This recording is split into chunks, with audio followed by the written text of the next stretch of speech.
It started with a headline in the San Francisco Morning Call. Judge Robert Shalone found dead in his study. Sabrina, who was always up to date on city news, mentioned it casually one morning. But Kane, a man known for solving tricky problems, just not murder cases, didn't pay much attention. Another sudden death. Nothing unusual.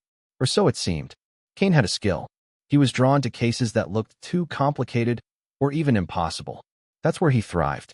Meanwhile, Dr. Marty Phillip, the Shalone family's longtime physician, had already given his opinion. He said Judge Robert died of a blood clot in the arteries of the heart. A heart attack. Nothing suspicious. Just nature doing its job. But Kane wasn't so sure. These types of deaths weren't his usual focus. He didn't chase down natural causes. But something about this one felt off. However, everything changed a few days later. A woman dressed in all black, black dress, black hat, black veil, walked into Kane's office on Market Street. She looked calm, but something about her presence felt heavy. "I'm Margaret Shalone," she said quietly. "The judge's widow." Kane nodded, waiting. "I have serious doubts about my husband's death," she continued. It didn't feel natural. He was only 42, perfectly healthy, no history of heart issues. Sabrina, sitting nearby, spoke gently. "Sometimes healthy-looking people suffer heart attacks. It happens." Margaret shook her head. "No, I don't believe that's what happened. Robert was killed." Kane leaned in. "Do you have a reason to think that?" "Yes," Margaret said. 3 days before he died, he received a letter. A threat. Kane's voice dropped. "Anonymous." Margaret nodded. But Robert was sure. He knew who sent it. Someone wanted the judge dead, and Margaret wasn't going to let it be forgotten. Kane leaned forward. "Who do you think it was?" he asked. Margaret didn't hesitate. "His name is George. 6 years ago, Robert sent him to prison for murder." She took a breath, steady but heavy. During the trial, George kept claiming he was innocent. And when the sentence was announced, he didn't just accept it. He swore he'd get revenge, that he'd make Robert pay for what he called a cruel injustice. Kane's eyes narrowed. "And now?" Margaret nodded slowly. "He was released just 9 days ago." Kane asked, "Do you still have that letter?" "No," Margaret said. "Robert destroyed it." Kane tilted his head. "Did he show it to you? Or just tell you what it said?" "He only mentioned it. Never let me see it." Kane thought for a moment. Was he scared? Margaret shook her head. "No, he wasn't afraid. But I was. I was terrified. Someone had a reason to hate the judge. Someone who had just walked free. And now, the only piece of evidence, the letter, was gone. But Kane knew one thing. Where there's fear, there's usually a reason." Kane paused for a moment, then asked, "Did he have any other enemies? Anyone who might have wanted to harm him?" Margaret replied softly, "I don't know anyone specific. But a man like Robert, so strict, so principled, he could have made a few enemies." Kane nodded thoughtfully, then asked, "Do you doubt the doctor's diagnosis?" Margaret took a slow breath. "Before I married Robert, Dr. Marty was my father's physician for years. And in all that time, his diagnoses were always right." As she spoke, she lifted her lace veil just a little to wipe her tears with a handkerchief. Kane caught a glimpse of her face. And in that brief moment, he could tell. This woman was beautiful. Margaret asked, "Is it possible for someone to suddenly have a fatal heart attack? Just like that?" Kane replied, "Yes, but only under 2 conditions. Either from physical trauma or from extreme terror." "Terror?" Margaret looked up, surprised. Kane gave a slight nod. "I once heard of a case. A man saw something he believed was a ghost. The fear was so intense, it stopped his heart. He died instantly."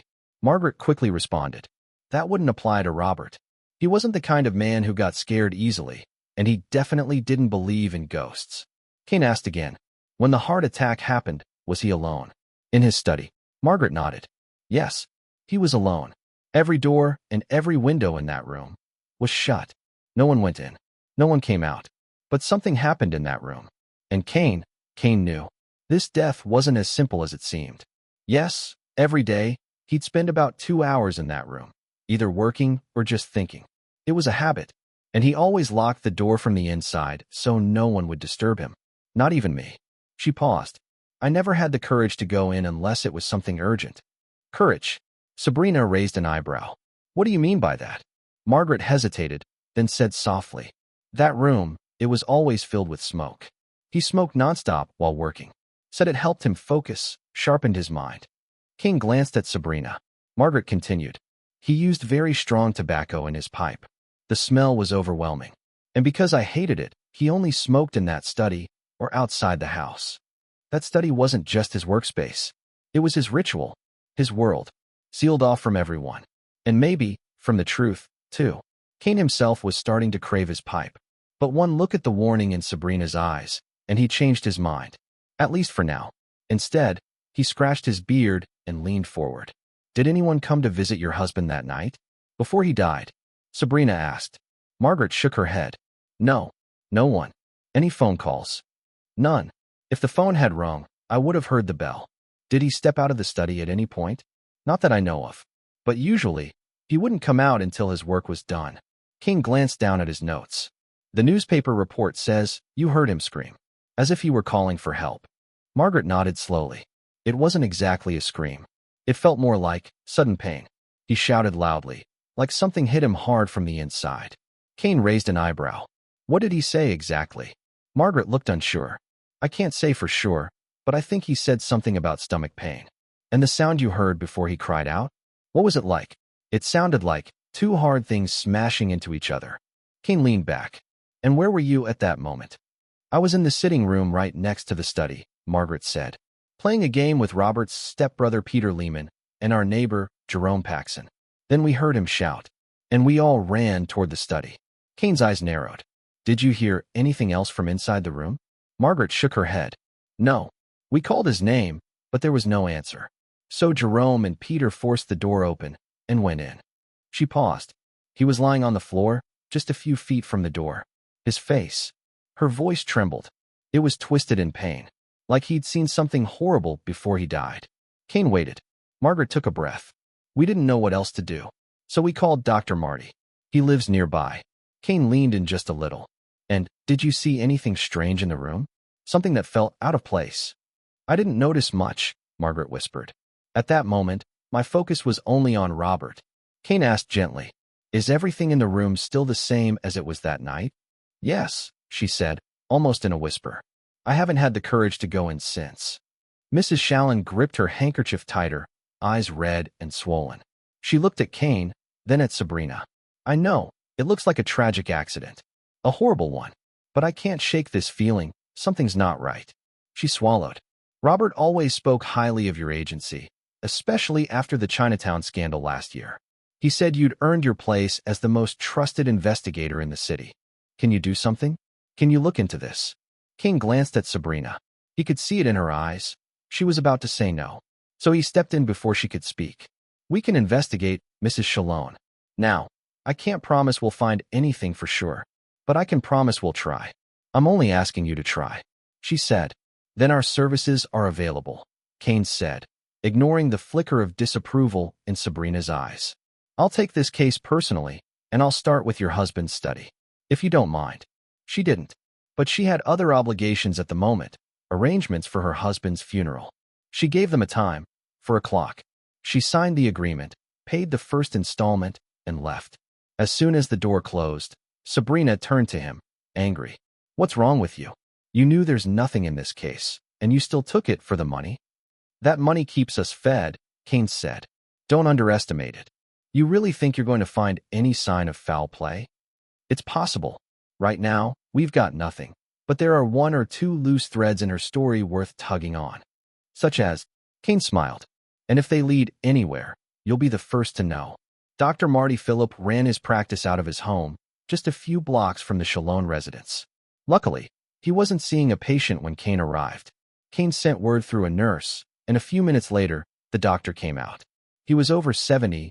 His tone turned cold the moment Kane explained why he'd come. Mrs. Shallon is grieving and not thinking straight, the doctor said. What she needs is rest, not some useless investigation. She paid me for it, and I don't take on useless work. Kane said, You're wasting her money and your time, the doctor snapped. The judge died of a heart attack. No mystery. I've seen dozens like it. Neither I, nor she, is questioning your diagnosis, Kane said smoothly. But I'd really appreciate it if you could answer a few questions, just to help settle her doubts and put her at ease. All right, the doctor said with a sigh, but I don't have much time. When you arrived, Judge Robert's body was lying on the study floor. Was it still in the same position as when it was first found? If you're asking whether it had been moved, then the answer is no. It was exactly where they said they found it. What position was he lying in? Position? I don't follow. I mean, was he lying on his back, face down, or on his side? Were his arms and legs straight or bent? That's a pointless question, the doctor said. He was curled up on his right side, like a newborn, and he had both hands pressed against his abdomen. That's strange. During a heart attack, people usually clutch their chest. Not always. The body's reactions can vary during the final moments. Did Mrs. Shalone or any of the guests tell you what exactly made them rush to the study? Was it a scream or something about stomach pain? Yes, I was told. Don't you think it's odd for someone having a heart attack to complain about stomach pain? I already told you, people react differently when they're dying. He might have felt pain in his stomach before anything else. Where do you think he was when the attack started? At his desk or somewhere else in the room? What difference does it make where he was? The doctor said curtly. He shouted, then collapsed before anyone could open the door. You examined him right there on the floor? Of course. It took me a while to determine the cause of death, the doctor replied, making a face. The room was filled with tobacco smoke, like a light fog. I found it nearly unbearable. I could hardly breathe in there. Did you examine the body again later? No, there was no need, he said, pressing his lips together again. The truth is, Judge Shalone smoked excessively. I warned him many times, but he never listened. Why did you feel the need to warn him? That kind of strong tobacco, used regularly, is harmful to health. It's possible that's what triggered the heart attack. But Mrs. Shalone told me he was in excellent health. When I last saw him alive, he seemed perfectly fine to me too. But sometimes appearances can be deceiving. You're right, Kane agreed. The doctor glanced at the clock on the wall. Your time's up. I assume that'll be enough for now. Kane nodded, though he wasn't fully satisfied. Shalone House was much bigger and far more elegant than the doctor's place. Kane arrived there at exactly 4 o'clock. He had expected Mrs. Margaret to answer the door herself, but instead, a man opened it. He was tall and slim, maybe around 40, wearing a finely tailored suit and polished black shoes. But his tone and body language didn't exactly scream welcome. I'm guessing you're Mr. Kane, he said. Correct. I have an appointment with Mrs. Shalone. She told me you were coming. But before you go inside, there's something I want to say. All right, but who are you? Jerome Paxson, he said, stepping forward and shutting the door behind him. I just want to make it clear that she made a mistake by hiring you in such a distressed state. It pains me to say this, but Margaret is a very emotional woman, and she often gets carried away by unnecessary fears. You seem to know her quite well. I do. I'm not just her neighbor. I'm also a close friend. Robert's death was clearly an accident. A sudden heart attack, nothing more. I'm sure Margaret already told you I was here that night. And not just me. Her brother-in-law Peter Lehman can confirm it too. Also, the doctor who examined him will tell you the same thing. It was a heart attack. He already did, said Kane. I've spoken with him. Well, then you should realize further investigation is pointless. All this digging might only worsen Margaret's mental state. I'd appreciate it if you ended this now. I can't do that unless Mrs. Shalone herself asks me to stop. You're being incredibly rude, Paxson snapped, frowning. I go where the facts take me, Kane replied. Right now. That means speaking with Mrs. Shalone. Paxson looked like he wanted to say something more, but he changed his mind. Instead, he suddenly pushed open the door, and Kane followed him inside. They walked through a short hallway and entered a parlor furnished with expensive pieces. A large round card table sat in the center, surrounded by 4 chairs, a clear sign that card games were a regular activity in this house. Margaret Shalone was seated on a sofa, her hands resting on her thighs. She was still dressed in mourning, though she wasn't wearing a hat or the veil over her face this time. She couldn't have been older than 35, and she looked far more striking now than the glimpse Kane had caught of her at the agency. Paxson sat down next to her. We don't have time to waste on small talk, Mrs. Shalone, Kane said, and I'm sure you'll agree. I'd like to see your husband's study right away. Yes, of course, she said, motioning to a closed door set into one of the interior walls. But you'll have to go in there alone. I don't have the courage to step inside yet. As you wish, Kane said. Truth be told, That's what he preferred anyway. Paxson added, "Just make sure you don't touch anything while you waste time in there." Kane felt the urge to snap back, but held his tongue. Instead, he gave a polite nod to Mrs. Shalone, turned, and stepped through the study door. The curtains were drawn, and the room was dark. He found a light switch on the wall. A pair of bulbs in the ceiling flickered on, casting a pale glow across the room. From the look of the latch and hinge, the door had clearly been forced open, but Kane still checked it carefully. The large brass key was still in the lock. He closed the door behind him and stood still for a few seconds, scanning the room. It was spacious. One wall was lined with bookshelves stacked with legal volumes. On another wall, 2 oil paintings hung, both scenes from inside a courtroom. The furniture, like in the parlor, was expensive and made of dark, polished mahogany. A large desk, a filing cabinet, 2 deep armchairs, and a thick, navy blue rug spread across the floor. The bitter smell of strong tobacco clung to the air, the kind of stale smoke that settles into everything after years of constant use. Even if every door and window were thrown open, that smell would still hang around. Kane's first impression of the room was that everything inside was meticulously arranged. There was no doubt that Robert had spent countless hours here, working, reading, thinking.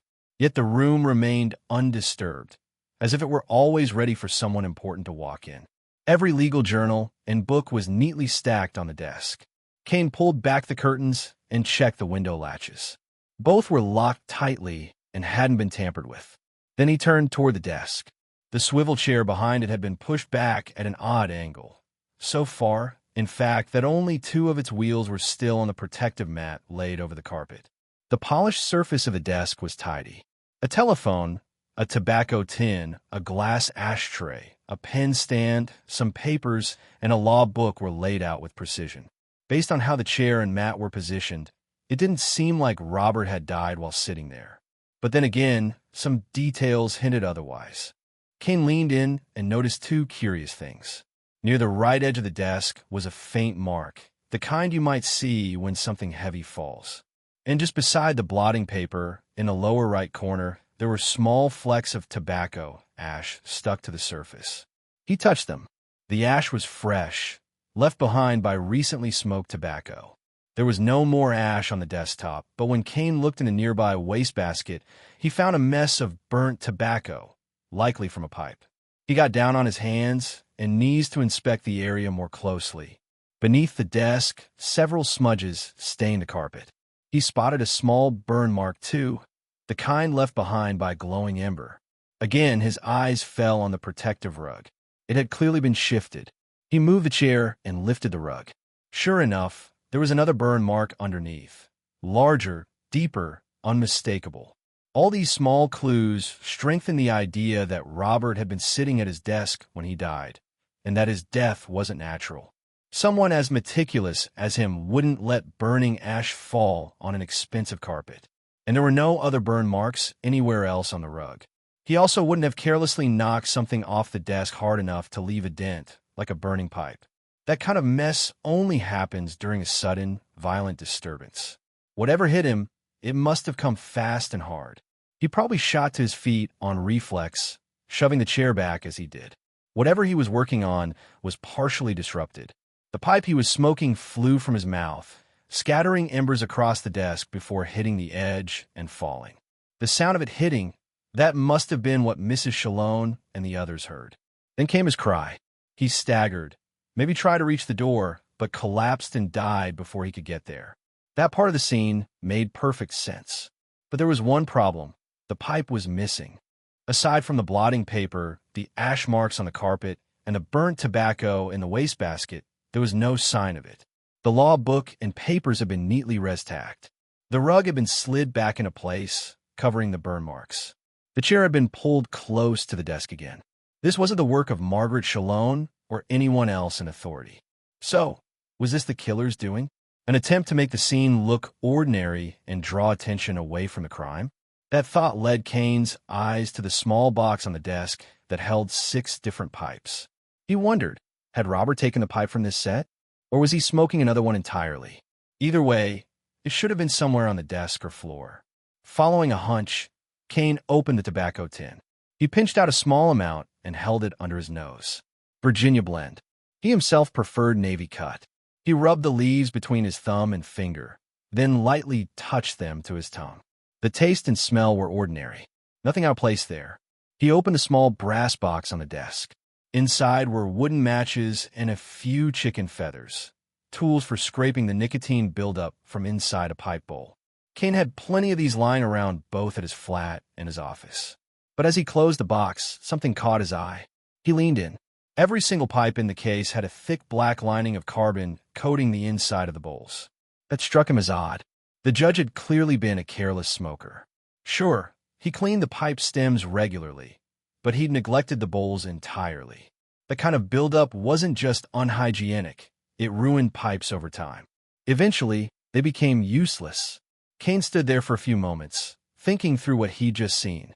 Then he made his way back to the parlor. Margaret Shalone and Jerome Paxson were still sitting side by side on the couch. In fact, Jerome had edged even closer since Kane had left. He didn't flinch under Kane's sharp glance. "I need to speak to you alone, Mrs. Shalone," Kane said. "Did you find something?" she asked. "There's nothing worth finding," Paxson cut in quickly. "He's just trying to rattle you, Margaret." "Do you mind," Kane said flatly, "if I speak to my client in private?" "I do mind." "Please, Jerome," Margaret said, cutting him off. "I want to speak to Mr. Kane alone. You don't need to stay. I can't just leave you alone with him. I'll be fine. Don't worry about me. I can't help worrying. Your well-being means a lot to me." She gave him a small smile in return. That shut him up.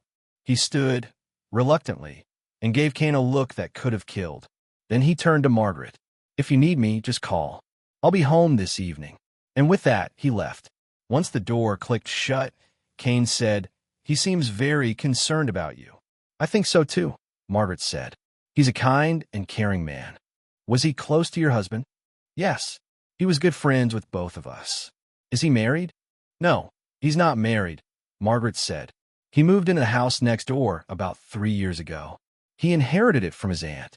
"What does he do for a living?" "He's an executive at Jackson Manufacturing," she said, exhaling slowly. It sounded like she was trying to steer the conversation in a different direction. "You said you wanted to speak with me, Mr. Kane. Did you find anything important in Robert's study?" "It's too early to say for sure," Kane replied. "But can you tell me which of your husband's pipes was his favorite? The one he used most often?" The question seemed to catch her off guard. She didn't even ask why it mattered. "Yes, it was a rather unusual pipe, white and yellow. Someone gave it to him as a gift." "Did he use it daily?" "As far as I know, yes. Though I rarely saw him smoke unless we were out together somewhere." "Besides you," Kane asked, "who else had access to the study?" "Access? I'm not sure what you mean.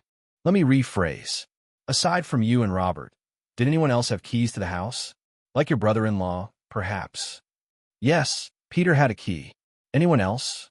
"Jerome. We exchanged keys, just in case one of us ever got locked out. Other than that, no one. Not even the cleaning lady who comes twice a week. We never gave her one." She paused, then added, "Of course, you're not suggesting." But Kane didn't say anything. Not yet. It wasn't time to reveal his suspicions. Not until they were more than just hunches.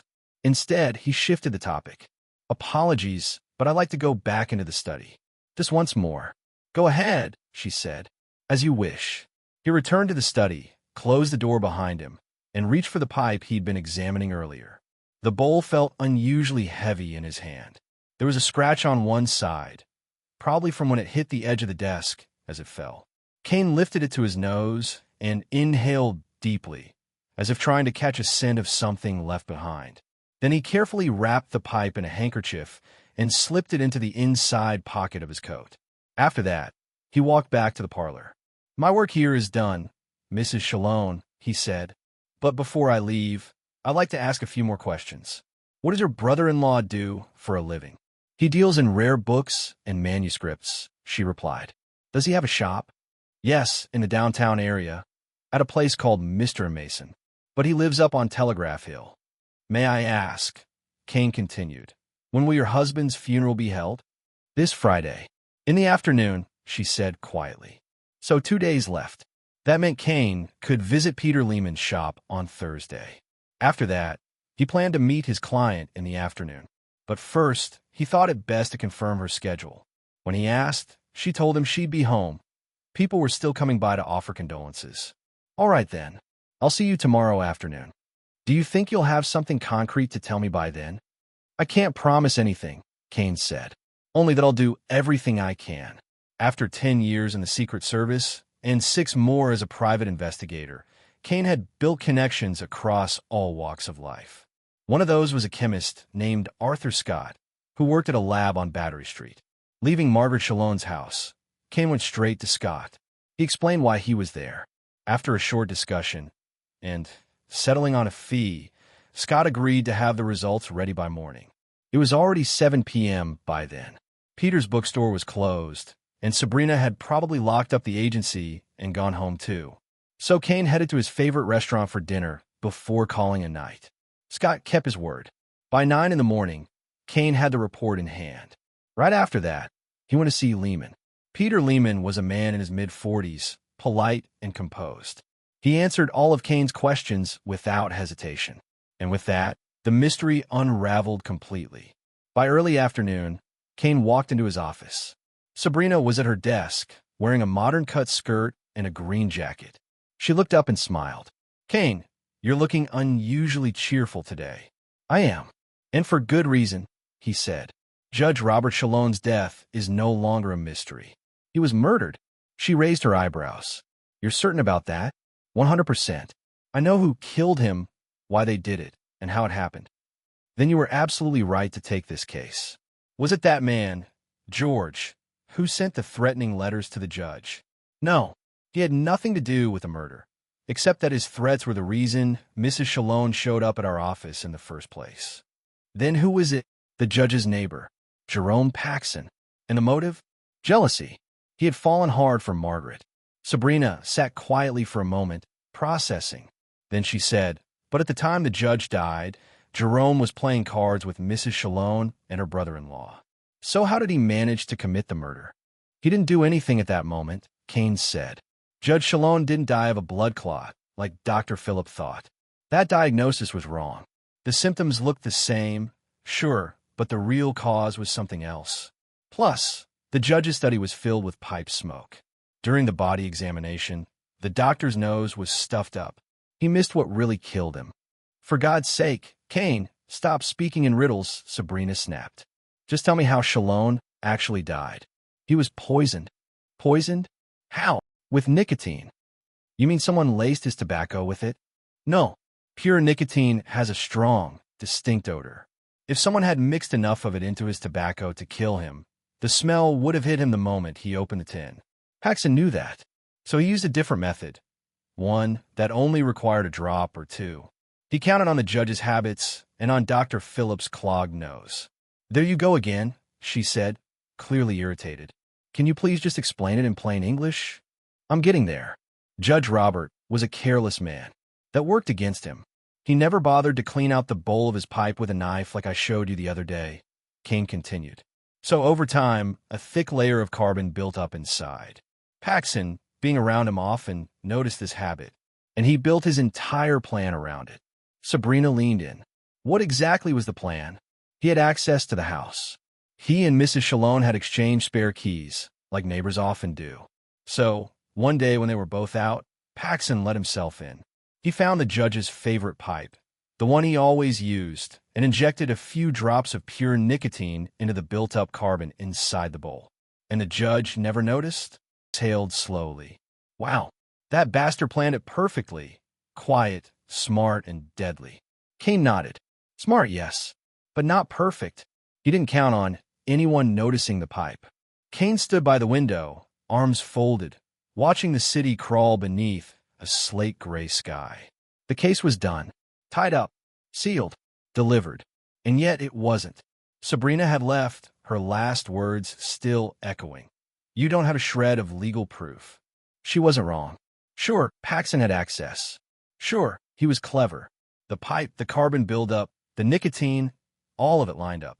But only if you wanted it to. Kane's eyes narrowed. He turned to his notes, laid them out like puzzle pieces on his desk. Something wasn't sitting right. He grabbed a photo of the study, zoomed in on the pipe rack. Something bugged him. 3 pipes, all polished, all neatly arranged.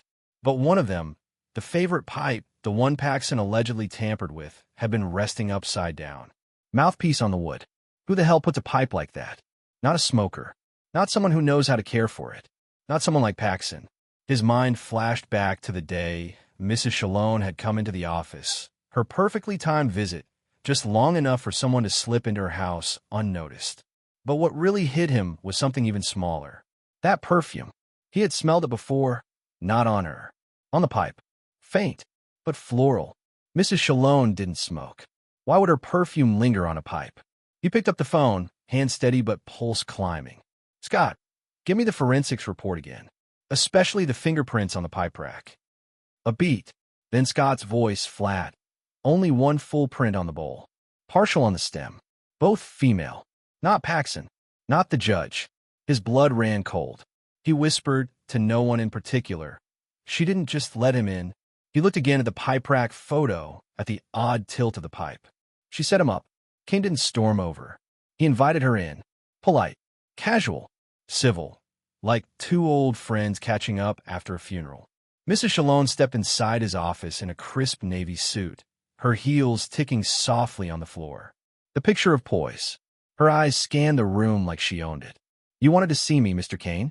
He gestured to the seat across from him, just to tie a few loose ends.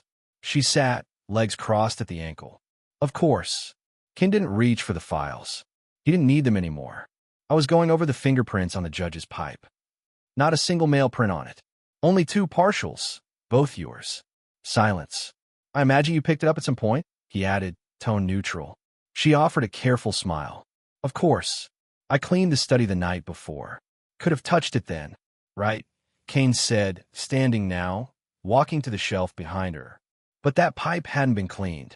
In fact, it was full of carbon buildup. Years' worth. You wouldn't have touched the bowl like that unless you were packing it. He turned, and that's when she broke.